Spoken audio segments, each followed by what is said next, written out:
நான் எப்போவுமே வீட்டில் அரைச்ச சாம்பார் பொடி மட்டும்தான் யூஸ் பண்ணுவேன். இதுதான் பசங்களோட உடம்புக்கு ரொம்ப ரொம்ப நல்லது. இதுக்கு வந்து 1/2 கிலோ நாட்டு கொத்தமல்லி, அதுக்கப்புறம் அரிசி வந்து ஒரு 4 ஸ்பூனு, 2 ஸ்பூன் மிளகு, 2 ஸ்பூன் வெந்தயம், அதுக்கப்புறம் தேவையான அளவு காரத்துக்கு தகுந்த மாதிரி வரமிளகா ஒரு 25 சேர்த்திருக்கேன்.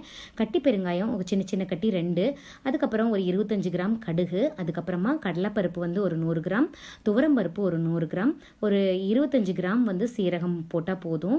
அதுக்கப்புறம் கொஞ்சமாக கருவேப்பிலை சேர்த்திக்கோங்க.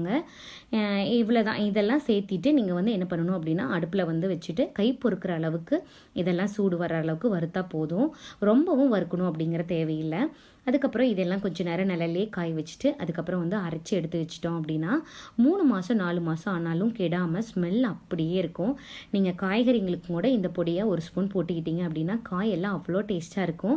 நான் வந்து அரைச்சி வச்ச குழம்பு வச்சாலும் சரி, காய் பருப்பு இதுக்கு எல்லாத்துக்குமே இந்த சாம்பார் பொடி தான் யூஸ் பண்ணுவேன்.